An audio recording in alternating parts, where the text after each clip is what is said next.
So in this lecture हम cover करेंगे gravitation chapter. Class 11th का ये चैप्टर है, ठीक है।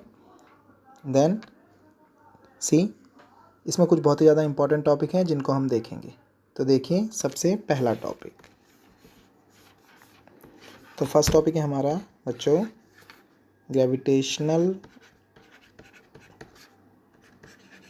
Gravitational force. ओके, देन सी ग्रेविटेशनल फोर्स के बारे में सबसे पहले हमें बताया था न्यूटन ने, गिवन बाय और you can say that discover by Newton. तो हम सबसे पहले देख रहे हैं किसके लिए, हमने कहा पॉइंट ऑब्जेक्ट के लिए।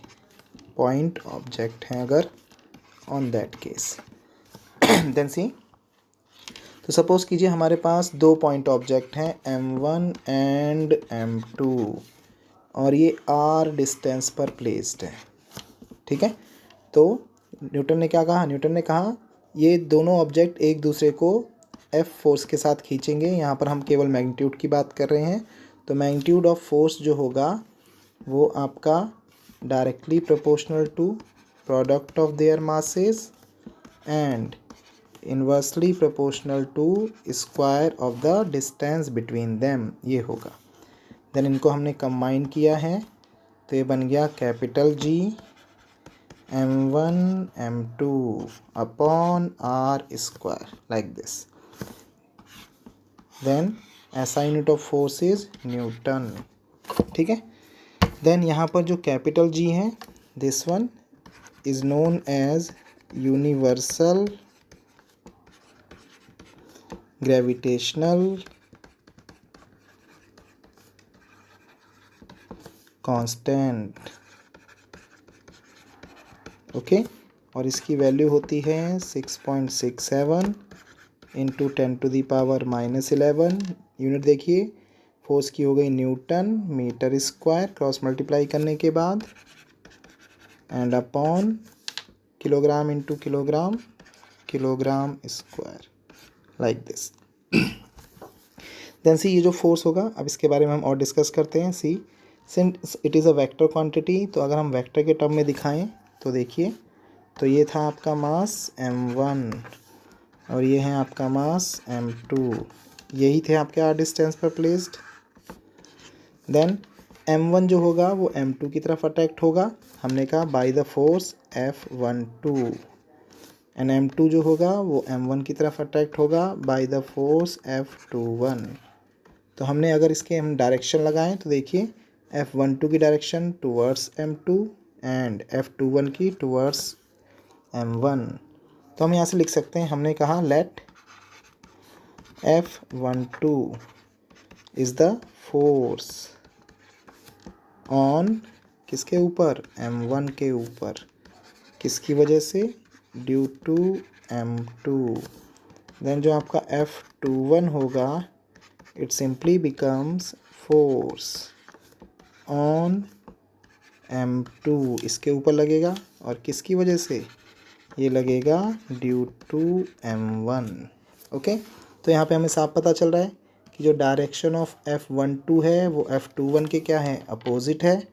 तो we can simply write F12 is opposite of F21 like this. But इनका जो मैग्नीट्यूड है वो सेम है, मैग्नीट्यूड जो है वो सेम है। और मैग्नीट्यूड कितना होगा, वो सिंपली F के इक्वल होगा, जिसका फॉर्मूला हम पहले ही लिख चुके हैं, capital G M1 M2 upon R square, and ऐसा यूनिट इज़ न्यूटन। देन सी आगे देखते हैं इसमें।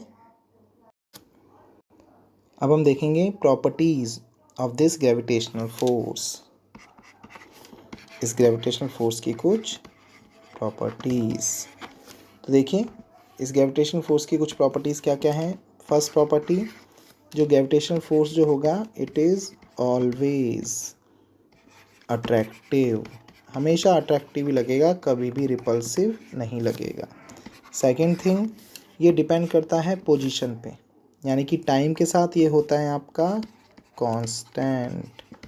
कांस्टेंट को हम एक और टर्म से भी रिप्रेजेंट करते हैं जिसको हम कहते हैं कंजर्वेटिव, ओके। बट पोजीशन पे डिपेंड कर रहा है, that's why it is a non uniform force. कैसा फोर्स है? नॉन यूनिफॉर्म है। नॉन यूनिफॉर्म है बट कांस्टेंट है। ओके, देन इस फोर्स का नेचर क्या होता है कि दूसरे ऑब्जेक्ट को हमेशा पहले ऑब्जेक्ट के सेंटर की तरफ अट्रैक्ट करता है, तो it is a central force. Okay, and since सारा का सारा जो हमारा यूनिवर्स होता है वो सेम फोर्स की वजह से बाउंड है, तो इसीलिए ये सैचुरेटेड भी होता है इन नेचर। सैचुरेट करता है चीज़ों को, मतलब सेटल करता है, लाइक दिस। देन अब हम आगे देखते हैं कि इसमें न्यूमेरिकल किस तरीके से आते हैं। ठीक है, तो देखिए न्यूमेरिकल, तो हमने कहा एग्जाम्पल से समझ लेते हैं। फर्स्ट वन, हमने कहा हमारे पास दो ऑब्जेक्ट हैं, let's say first one is a sphere, okay, जिसका मास m1 हमने लिया कैपिटल M, एंड इसकी रेडियस ले ली हमने r। देन हमारे पास एक अनदर ऑब्जेक्ट है, ये भी एक स्पेयर है, uniform spare are both, m2, तो m2 को हमने लिया लेट्स से 2m, ओके, और इसकी रेडियस ले ली हमने 2r। और हमने कहा इनके ये जो सरफेस है इनके बीच का डिस्टेंस हमने r ले लिया। Then you have to calculate, आपको कैलकुलेट करना है इसमें कितना फोर्स लगेगा। देन सी, तो हमारे पास क्या होता है, फोर्स का फॉर्मूला होता है capital G, m1 m2 upon r square. r distance होता था पॉइंट मास के बीच का, बट ये दोनों मास में से कोई भी मास क्या है, पॉइंट नहीं है, बट ये यूनिफॉर्म है। देन यूनिफॉर्मिटी के केस में हम जानते हैं कि इस पूरे के पूरे छोटे वाले स्पेयर का मास कहाँ लाई करेगा, इसके सेंटर ऑफ मास पे। यानी कि ये देखिए पूरा का पूरा मास एक सिंगल पॉइंट पे लाई करेगा यहाँ पर। ठीक है, तो ये m1 इक्वल टू क्या आ गया, capital M। In a similar way दूसरा स्पेयर भी यूनिफॉर्म है, तो इसका भी सारा का सारा मास कहाँ लाई करेगा, इसके सेंटर पे। ठीक है, तो ये m2 आ गया आपका 2m, ओके, एंड ये इनके बीच का डिस्टेंस है स्मॉल r। अगर आप स्मॉल r कैलकुलेट करोगे तो ये बनेगा, देखो यहाँ से यहाँ तक r, एक r ये है, और यहाँ से यहाँ तक 2r, तो ये हो गया आपका 2r plus r means 4r। Now you can apply easily the formula. क्या बनेगा, देखो capital G, m1 is m, m2 is 2m, and r की जगह है आपका 4r, और उसका करना है हमें स्क्वायर। ठीक है, आगे फर्दर सॉल्व कर रहे हैं। फर्दर जब आप सॉल्व करोगे तो ये आपको दिखेगा लाइक दिस, सी f बनेगा आपका 2 times of capital G m into m square upon 4 का स्क्वायर कितना हो गया 16r स्क्वायर, ये कैंसिल आउट 8 टाइम्स, तो आपका आंसर आ गया capital G m square upon 8r square. तो इस न्यूमेरिकल से हमने क्या सीखा हमने सीखा कि हम जो यूनिफॉर्म ऑब्जेक्ट हैं, ठीक है, रेगुलर वन, उनके मासेस को भी as a point like treat कर सकते हैं, और वहीं से पॉइंट लाइक मासेस से ही हम सेम पॉइंट लाइक वाला फॉर्मूला अप्लाई कर सकते हैं। ठीक है, then see the second topic of today. देखिए, तो सेकंड टॉपिक में हम देखेंगे acceleration due to gravity. See, second topic is acceleration, okay, यानी कि ए की बात कर रहे हैं हम, ड्यू टू ग्रेविटी। अब देखिए जनरली जो एक्सेलरेशन होता है वो हमेशा किसी फोर्स की वजह से होता है। तो सपोज़ किसी m मास पर a एक्सेलरेशन लग रहा है, तो उस पर नेट फोर्स क्या बनेगा, ma। ठीक है, तो यहाँ पे हम लिख रहे हैं एक्सेलरेशन ड्यू टू ग्रेविटी, तो इससे एक चीज़ तो साफ पता चलती है कि gravity is a force. Gravity क्या है, one of the type of force. अब कब हम उसे ग्रेविटी कहेंगे और कब ग्रेविटेशनल एक्सेलरेशन कहेंगे, इसको समझते हैं। मैंने कहा इफ़ m1 और m2, ठीक है, दोनों में से m1 और की जगह आप आइदर भी लिख सकते हो, m1 और either m2 is earth.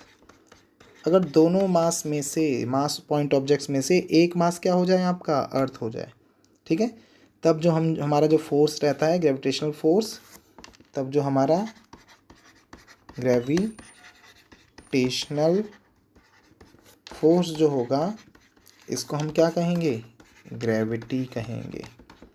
Okay then सी, तो ये जो हम एक्सेलरेशन ड्यू टू ग्रेविटी हम देख रहे हैं, इसमें एक और इम्पॉर्टेंट टर्म है, दैट इज़ ये जो हम देख रहे हैं, ये देख रहे हैं हम कहाँ पर, ये देख रहे हैं हम at the surface of earth, earth के सरफेस पर देख रहे हैं। ठीक है, तो इसका हम डायग्राम बनाते हैं। सी, ये देखिए, तो हमने कहा पहला ऑब्जेक्ट हमारा हो गया, this is the earth, the mass of earth is M, radius is R E. Okay, इसको मेंशन करेंगे। और हमने यहाँ पे एक पॉइंट ऑब्जेक्ट लिया है, दिस वन। ओके, तो मैंने कहा ये m2 हो गया हमारा जो कि m है, और m1 हो गया हमारा मास ऑफ अर्थ। ठीक है, तो सरफेस पे रखा हुआ ऑब्जेक्ट एक m है, इस m पर हम देखेंगे कितना नेट फोर्स लग रहा है और उस फोर्स की वजह से कितना एक्सेलरेशन लग रहा है। और वही एक्सेलरेशन सिंस अर्थ लगा रही है तो इसको हम कहते हैं acceleration due to gravity. Okay, तो देखिए सी, तो यहाँ पे सबसे इंपॉर्टेंट टर्म बात क्या है, m2 तो है वो पॉइंट ऑब्जेक्ट है, लेकिन m1 mass of earth point object नहीं है। But since it is uniform, तो इसका सारा का सारा मास हम इसके सेंटर पे मानेंगे, जिसको हम सेंटर ऑफ मास भी कहते हैं।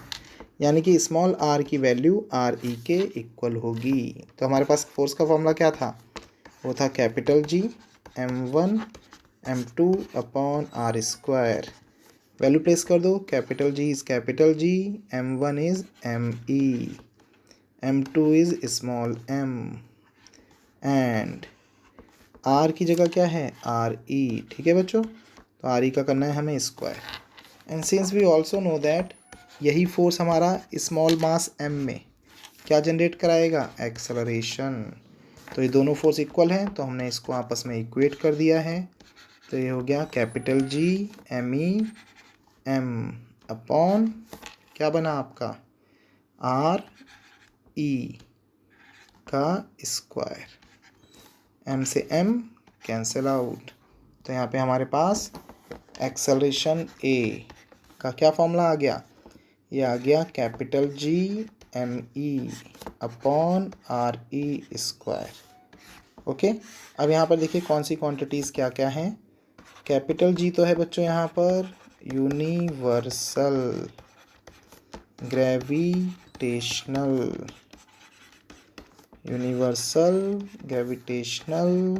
Constant. Okay, then me is known as mass of earth। Mass of earth की वैल्यू होती है आपके पास 6 into 10⁻24 in kg, and R E है radius of earth, radius of earth. ठीक है, इसकी वैल्यू होती है 6400 किलोमीटर। मीटर में चेंज करोगे तो 6.4 10⁻6 मीटर। ठीक है, तो ये सारे के सारे टर्म्स 1 2 3 ये सारे टर्म कांस्टेंट हैं। तो जब हम इनको सॉल्व करते हैं a के लिए, तो this will looks like to you 6.67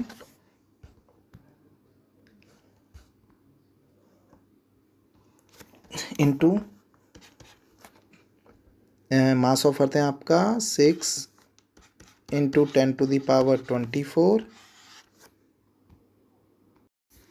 and upon में है 6.4 इंटू 10⁻6 का स्क्वायर।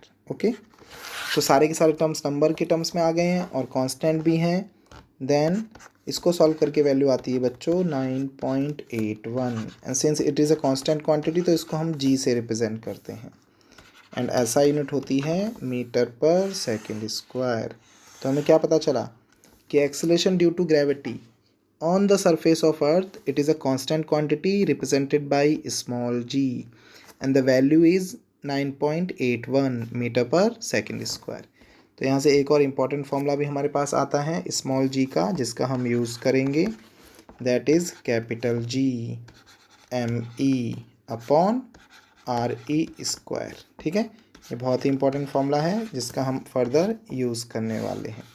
आया कहाँ से है, ये देखिए यहाँ पर जब हमने टर्म कैंसिल किया था तो a किसके इक्वल था, g के, तो ये वही हमने सेम फॉर्मूला रीराइट किया है। ठीक है, देन सी, अभी हमने ग्रेविटेशनल फोर्स देखा। ग्रेविटेशनल फोर्स में वन ऑफ द टाइप, एक और टाइप के न्यूमेरिकल्स आते हैं, हम उन पे भी फोकस करेंगे, पर उससे पहले आगे देखिए। अब देखेंगे हम बच्चों स्मॉल g जो है आपका वेरी किस तरीके से करता है। स्मॉल g कभी भी कांस्टेंट नहीं होता है, केवल सरफेस पे कांस्टेंट होगा। तो देखिए वेरिएशन देखेंगे हम स्मॉल g में, ठीक है, ड्यू टू हाइट h। देखिए तो हमारा नेक्स्ट टॉपिक है, टॉपिक नंबर है आपका 3। इसमें हम देखेंगे वेरिएशन इन स्मॉल g। ठीक है, तो स्मॉल g की जगह हम ऐसे लिखेंगे, ये रहा आपका स्मॉल g ड्यू टू किसकी वजह से, हाइट h की वजह से। तो इसको समझना इजी है। देखिए एट द सरफेस ऑफ अर्थ, हम जानते हैं कि at the surface of earth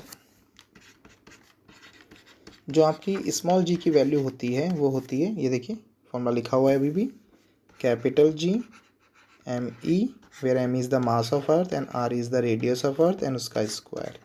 equation number 1। अब जब हम किसी हाइट पे जाते हैं तब क्या अंतर आता है उस पर फोकस करते हैं। सी, तो ये रहे आपकी अर्थ, ओके, ये आपकी सेंटर हो गई अर्थ की, तो हमने कहा ये हो गया मास ऑफ अर्थ, यहाँ से लेके यहाँ तक है आपकी रेडियस ऑफ अर्थ। अब आपको जो जो एक्सेलेरेशन देखना है वो किसी पॉइंट, इस पॉइंट पे देखना है P पॉइंट पर, जो कि सरफेस से h हाइट पे है। तो जब ये सरफेस से h हाइट पे होगा तो कुछ ऐसे दिखेगा, सी लाइक दिस, ये हमने बना दी इस तरीके से। तो यहाँ पर P पॉइंट पे अगर आप कोई m मास रखोगे, ओके, तो ये m मास कितना एक्सेलेरेशन एक्सपीरियंस करेगा, ये m मास एक्सेलेरेशन एक्सपीरियंस करेगा F/m लाइक दिस। ठीक है, देन F के लिए आप क्या निकालोगे, आप देखोगे डिस्टेंस, हम कितना डिस्टेंस ऊपर ट्रैवल करके आए हैं, तो टोटल जो R बनेगा ये बनेगा सिंपली RE प्लस एच। ठीक है, तो अब हम देखेंगे इक्वेशन नंबर 1 में क्या चेंजेस आएंगे।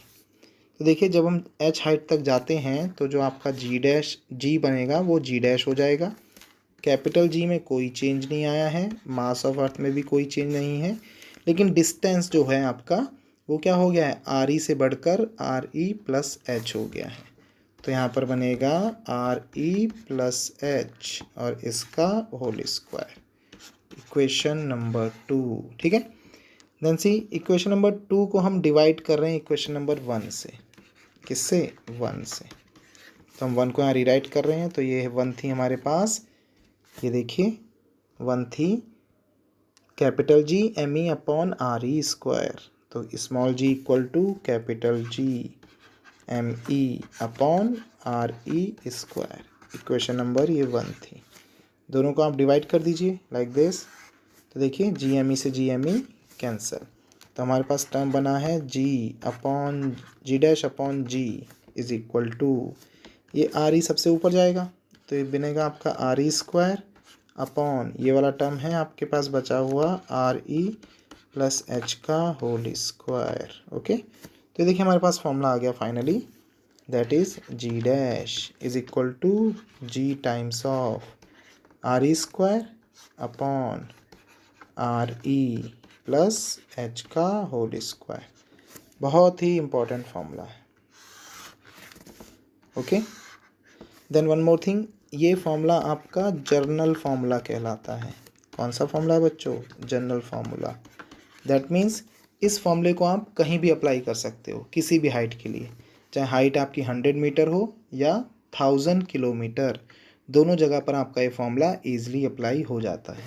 ठीक है, देन सी, लेकिन फिर भी हम इसका एक स्पेशल केस पढ़ेंगे। देखिए स्पेशल केस, तो स्पेशल केस में हम क्या कर रहे हैं, हमने कहा इफ़ आपकी हाइट जो है अगर वेरी वेरी लेस देन है किससे, RE से, रेडियस ऑफ अर्थ से बहुत ही छोटी है, कितनी छोटी होनी चाहिए अप्रॉक्स, हमने कहा लेस देन 5% है, ठीक है। Less than 5% is let's say 100 kilometre, जो कि रेडियस ऑफ अर्थ के कंपैरिजन में क्या होती है, बहुत ही कम है।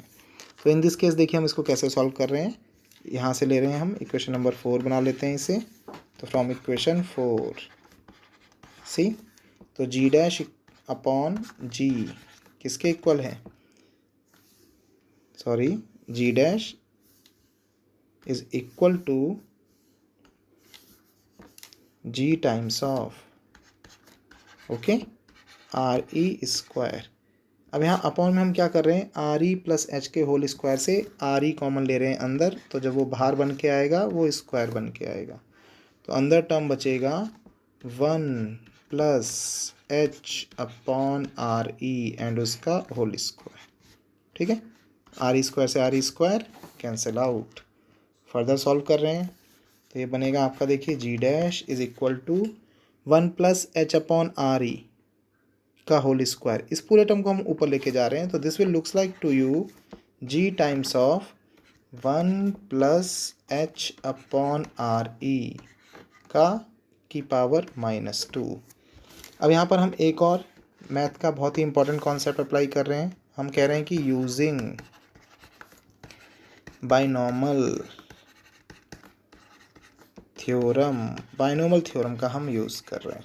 तो देखिए बाइनॉमल थ्योरम क्या कहती है, ये कहती है कि अगर आपके पास कोई टर्म है like 1 plus X to the power n, तो ये खुलेगा like this 1 plus N X plus n into N minus 1 X square upon factorial 2, ठीक है। तो देखिए यहाँ पर जो x होता है ये बहुत ही लेस होता है कंपेयर टू 1, तो जो इसका स्क्वायर वाला टर्म होगा ये और ज़्यादा लेस होगा, तो इस वाले टर्म को हम नेगलेक्ट कर देते हैं। तो जो इम्पॉर्टेंट टर्म आपके पास रह जाता है जिसका हम यूज़ करने वाले हैं वो है ये 1 प्लस एन एक्स, ठीक है। कंपेरिजन करते हैं तो ये देखो 1 प्लस एक्स की जगह है H upon are E and N की जगह है -2, और कितने टर्म तक खोलना है, केवल 2 टर्म तक, 1 प्लस एन एक्स। तो ये दिखेगा आपको जी डैश इक्वल टू जी, अंदर चल रहा है 1, ये -2 अंदर मल्टीप्लाई हो जाएगी एन एक्स की तरह, तो -2h अपॉन आर ई। ये फॉर्मूला आप कब यूज़ करोगे, जब h जो है आपका बहुत ही छोटा हो, किससे, रेडियस ऑफ अर्थ से, ऑन दैट केस। तो यहाँ से इस फॉर्मूले का यूज़ करके वो जो कैलकुलेशन आएंगी आपकी वो क्या हो जाएंगी, ईजी हो जाएंगी, ठीक है।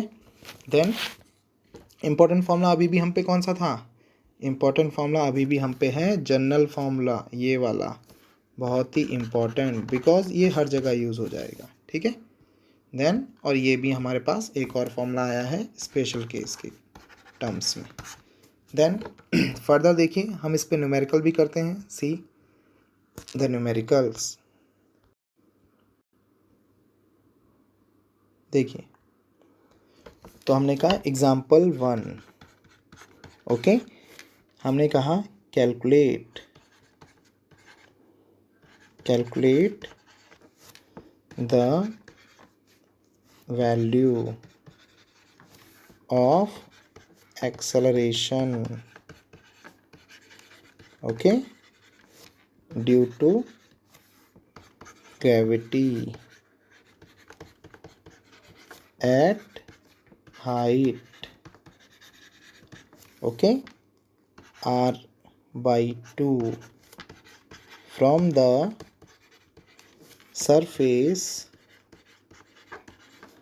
of earth, okay.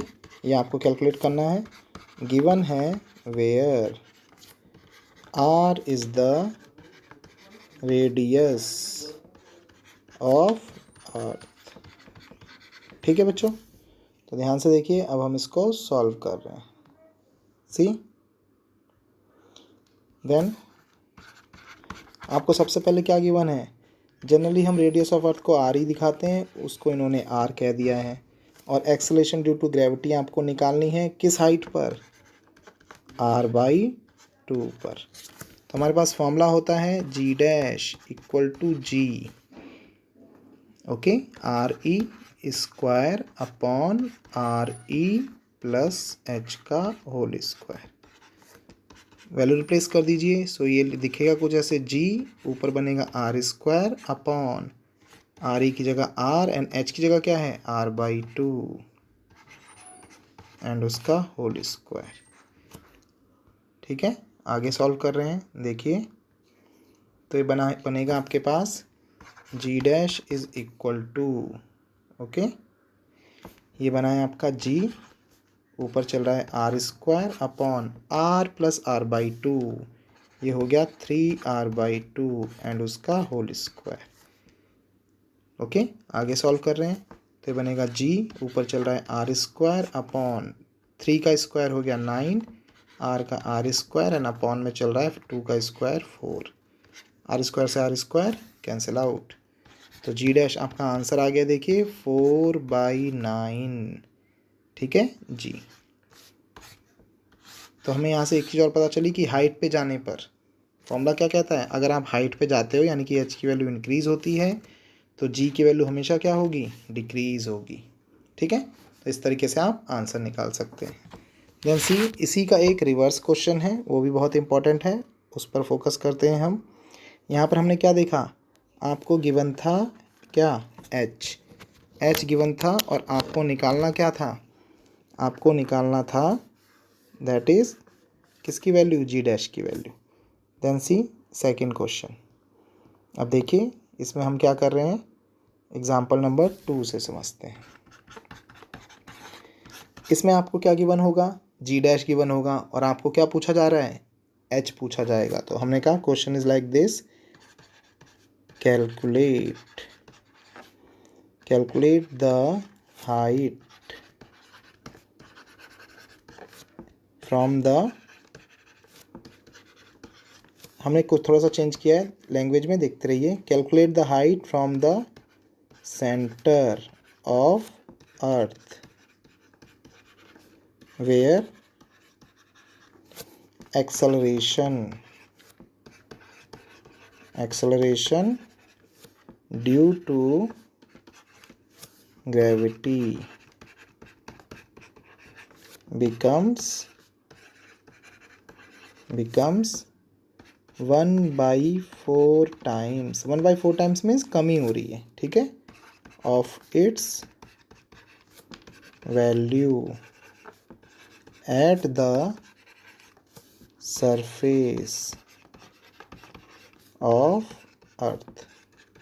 ठीक है, तो एक्सलेशन ड्यू टू ग्रेविटी की वैल्यू 1/4 टाइम्स हो रही है, वो उस वैल्यू के जो कि सरफेस ऑफ अर्थ पे। तो देखो इन दिस केस आपको जो निकालना है आंसर, वो आंसर तो देना है आपको from the centre of earth से, लेकिन आपको जो फॉर्मूला पता होता है वो हमेशा सरफेस से पता होता है। ठीक है, तो हाइट हमें सरफेस से पता होती है, तो हम पहले सरफेस से निकालेंगे। तो हमें पता होता है जी डैश इक्वल टू क्या फॉर्मूला होता है, जी आर ई square upon R E plus H का होल स्क्वायर। ठीक है, तो क्या गिवन है, आपको गिवन है एक्सेलरेशन ड्यू टू ग्रेविटी, जो जी डैश है वो बच्चों g/4 हो रहा है और आपको एच निकालना है। वैल्यू प्लेस कर देते हैं। तो जी डैश है g/4 जो कि किसके इक्वल है, ऊपर से जी आर ई square upon R E plus H का होल स्क्वायर। ठीक है, जी से जी कैंसल, तो क्या बना आपका, यहाँ पे लेफ्ट हैंड है 1/4 आर ई square upon R E plus H का होल स्क्वायर। क्रॉस मल्टीप्लाई करा लीजिए, तो बनेगा आर ई प्लस एच का whole square is equal to 4r E square. तो देखिए यहाँ पे कोई सा भी नंबर आ सकता है, तो यहाँ पे सबसे एक इम्पॉर्टेंट स्टेप क्या है कि आप कभी भी स्क्वायर को एक्सपेंड नहीं करेंगे। आप यहाँ पे सिंपली क्या करेंगे, दोनों तरफ taking square root both side, दोनों साइड आप स्क्वायर रूट ले लेंगे। ठीक है, तो यहाँ स्क्वायर रूट लेंगे तो क्या बनेगा, देखो स्क्वायर रूट ले लो बोथ साइड, तो ये स्क्वायर रूट ले लिया हमने और ये भी स्क्वायर रूट ले लिया। ओके, तो आपका बनेगा term simply left hand side में आर ई प्लस एच और यहाँ बनेगा 2 टाइम्स ऑफ आर ई। आपको एच निकालना है, तो ये देखिए यहाँ 2 आ रही है, यहाँ आ रही, इधर जाके सब्ट्रैक्ट होगा 2RE माइनस RE। तो क्या आंसर आ गया? RE is the answer. यानी कि अगर आप सरफेस ऑफ अर्थ से रेडियस ऑफ अर्थ के और ऊपर जाओ तो वहाँ पे आपके जी की वैल्यू क्या हो जाएगी? G/4। तो ये जो आंसर आया है, ये आंसर आया है फ्रॉम द सरफेस ऑफ अर्थ। लेकिन पूछा कहाँ से था? आपको बोला गया था कहाँ से? From the centre of earth से। ओके, तो सेंटर ऑफ अर्थ से कितनी डिस्टेंस हो जाएगी भाई? सरफेस से अगर R है तो सेंटर ऑफ अर्थ से क्या होगी? From the centre of earth से, from the centre of earth, तो सेंटर ऑफ अर्थ से इसकी डिस्टेंस बनेगी टोटल, ये जो RE है, जो H आया है, ठीक है, इसमें आप क्या ऐड करा दोगे? ठीक है, RE में H और ऐड करा दोगे, और H की वैल्यू भी RE है, तो हो जाएगी आपकी RE प्लस RE। तो आपका आंसर आ गया 2RE। तो ये आपका राइट आंसर होगा। कभी इससे रिलेटेड क्वेश्चन आता है MCQ में तो याद रखना वहाँ पर RE भी हो सकता है आपको गिवन हो, एंड 2RE भी। तो क्वेश्चन में आपको याद क्या रखना है कि जो डिस्टेंस है वो पूछी कहाँ से गई है, सरफेस ऑफ अर्थ से है या सेंटर ऑफ अर्थ से है। तो इस टाइप के क्वेश्चन आते हैं किसमें? हाइट से रिलेटेड। ठीक है, अब हम देखेंगे टॉपिक नंबर 4। हाइट पे जाने पर हमें पता चला कि जो जी है वो वेरी करता है, कैसे? कम हो जाता है। तो हम देखेंगे डेप्थ पे जाने पर क्या होता है। ठीक है, तो हम डेप्थ की वजह से कंसिडरेशन करेंगे। सी, तो नेक्स्ट टॉपिक है हमारा टॉपिक नंबर 4। देखिए, तो 4 टॉपिक हैं। अब हम देखेंगे एक्सेलरेशन। ठीक है, sorry, not acceleration, variation. Okay, variation.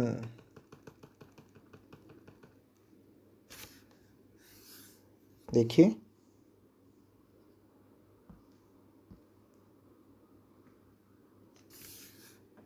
C,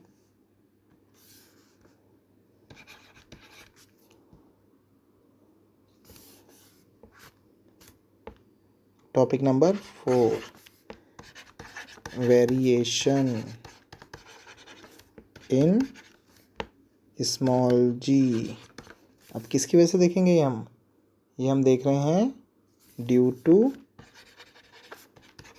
depth small D.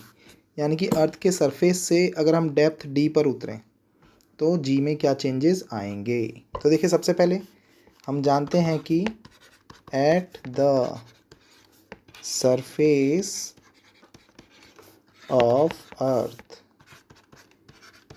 Eight the surface of earth g की वैल्यू क्या होती है? That is capital g ME/RE square. Equation number 1। ठीक है, अब हम डेप्थ पे उतर रहे हैं नीचे, तो देखो इसका हम डायग्राम बनाते हैं। सी, तो देखिए ये हमने अर्थ ले ली। ओके, देन तो ये हो गया आपका अर्थ का centre. This one is the mass of earth.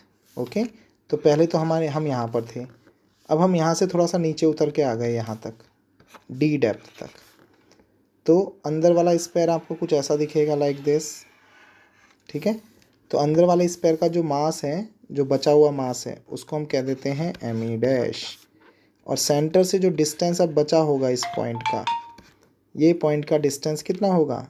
It simply becomes, यहाँ से लेके यहाँ तक आपका RE था, तो ये बचा हुआ डिस्टेंस होगा RE-D, जो हम यूज़ करने वाले हैं। ठीक है, देन सी, तो हमारे पास जी में देखो क्या क्या चेंजेस आएंगे।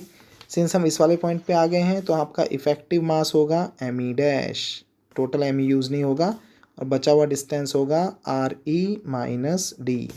तो हमारा जी डैश का फॉर्मूला बनेगा, capital G will remain same, ME की जगह रिप्लेस होगा ME डैश, एंड अपॉन में बनेगा स्मॉल r की जगह रिप्लेस होगा RE-D, एंड इसका whole square, like this. Equation number 2। अब हम इसको कंपेयर करेंगे 1 के साथ, तो देखिए फ्रॉम वन तो 1 इक्वेशन को रीराइट किया है। फर्स्ट इक्वेशन थी small G equal to capital G M E, बहुत बार यूज़ कर लिए हमने, अपॉन आर ई स्क्वायर, ये थी हमारी फर्स्ट इक्वेशन। दोनों को आप डिवाइड कर दीजिए, कैपिटल जी से कैपिटल जी कैंसिल आउट, तो जी डैश किसके equal, G dash upon G, ठीक है, ये बनेगा। देखिए ऊपर बचा है एम ई डैश और अपॉन में है M E, then M E dash upon M E, ये बचा है बच्चों। और ये आर ई डैश जो होगा ये जाएगा आपका यहाँ पर सबसे ऊपर, ठीक है। So this will looks like to you, सबसे ऊपर जाके बनेगा आर ई का स्क्वायर और इसके अपॉन में बचा है ये term are E minus D का होल स्क्वायर, लाइक दिस। इसको हमने बनाया है इक्वेशन नंबर 3, ठीक है। देन फर्दर प्रोसीड कर रहे हैं। अब हमें जो जी डैश का आंसर चाहिए वो चाहिए किस किस के टर्म में, जी के टर्म में चाहिए, आर ई के टर्म में चाहिए, डी के टर्म में चाहिए, M E dash upon M E नहीं चाहिए। तो इसको देखो हम कैसे हटाते हैं। तो हमने कहा लेट डेंसिटी ऑफ अर्थ, ठीक है, इज यूनिफॉर्म।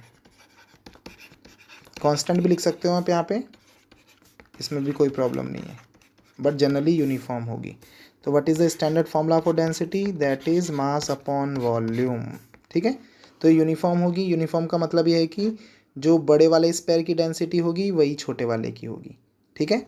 तो बड़े वाले स्पेयर की डेंसिटी सेम फॉर्मूले से क्या बनेगी, ये बनेगी टोटल मास बड़े वाले का अपॉन वॉल्यूम, तो ये होगा 4/3 पाई, रेडियस है आपकी आर ई उसका cube, because the volume of cube sphere ये होता है आपका 4/3 पाई आर क्यूब।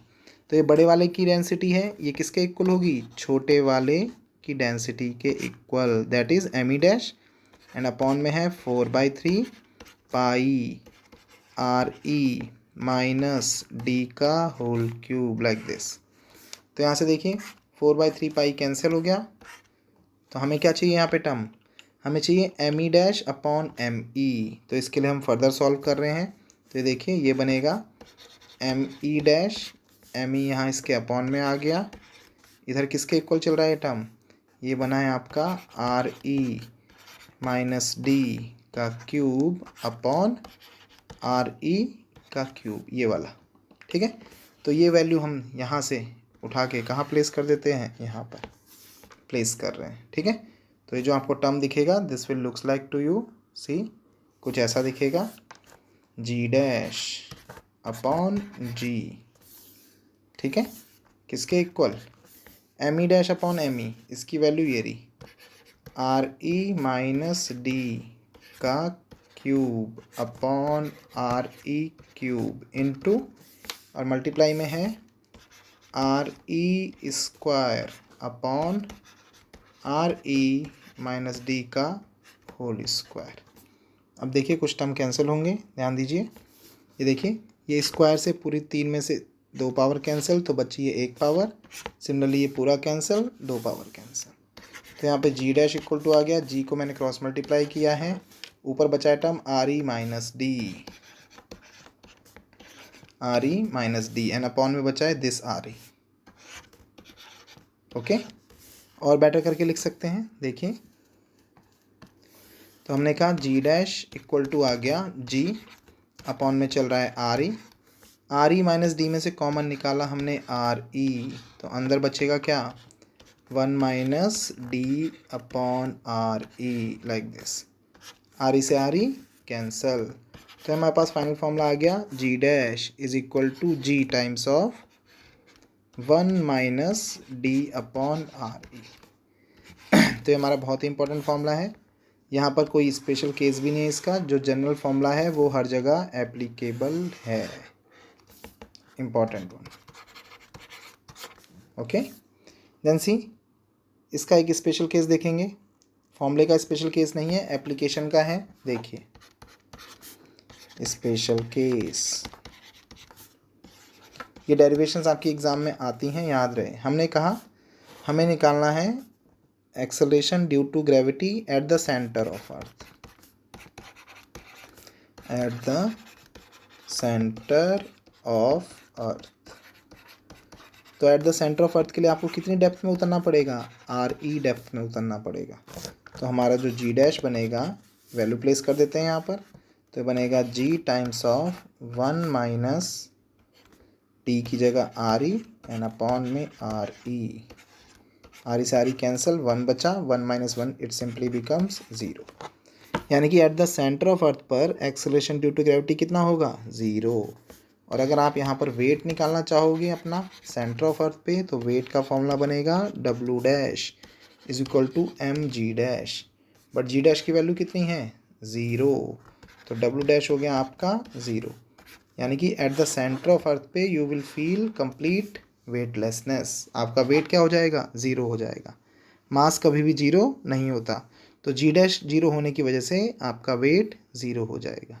ठीक है, अब हम देखेंगे इसी पर एक न्यूमेरिकल। ठीक है, देखिए, देन सी एग्जाम्पल नंबर 1। हमने कहा calculate the depth at which acceleration due to gravity becomes half of its value on the surface। ठीक है, तो हम देखो यहाँ पे ग्रेविटी लिखा हुआ है, तो इसका मतलब सरफेस किसकी बात कर रहे हैं हम, अर्थ के सरफेस की बात कर रहे हैं। ठीक है, तो हम इसको सॉल्व कर रहे हैं। देखिए सी, तो हमारे पास फॉर्मूला है डी डेप्थ के लिए, G dash is equal to G 1 minus D upon RE। तो उन्होंने कहा है, गिवन है कि जो आपकी बच्चों G डैश की वैल्यू है वो कितनी हो गई है, हाफ हो गई है सरफेस की वैल्यू की। सरफेस की वैल्यू होती है G, ठीक है, ये वाली। तो वैल्यू उठा के रख दीजिए, तो आपके पास बना है G/2 is equal to G times of 1 minus D upon RE। G से G कैंसल, तो 1/2 इज इक्वल टू, यहाँ बचा है केवल 1 minus D upon RE। D upon RE minus में है, इधर लेफ्ट हैंड ले आइए तो ये प्लस का हो गया D अपॉन RE। ये 1/2 राइट हैंड ले जाइए तो बनेगा 1 माइनस 1/2, यानी कि सिंपली 1/2। देन क्रॉस मल्टीप्लाई करा दीजिए, तो यहाँ से D की वैल्यू आ गई आपकी कितनी, RE/2 लाइक दिस। ओके, यानी कि इतनी डेप्थ पर आपकी जो किसकी वैल्यू होगी, G की वैल्यू होगी, वो अपनी ओरिजिनल वैल्यू की क्या हो जाएगी, हाफ हो जाएगी। ठीक है, तो इस तरीके से हम क्वेश्चन सॉल्व कर सकते हैं। ठीक है, इसके अलावा जो आपका G का वेरिएशन होता है और किस किस की वजह से होता है, ये होता है एक तो आपका due to shape of earth, एक इसकी वजह से है फर्दर टॉपिक में, एंड अनदर वन है ड्यू टू रोटेशन। अर्थ अपनी एक्सिस पे रोटेट करती है, इसलिए due to rotation of earth. तो इसकी वजह से भी G की वैल्यू में क्या आते हैं, चेंजेस आते हैं। तो ये दोनों हम टॉपिक देखेंगे नेक्स्ट लेक्चर में। Okay class, so this is it for now, have a good day.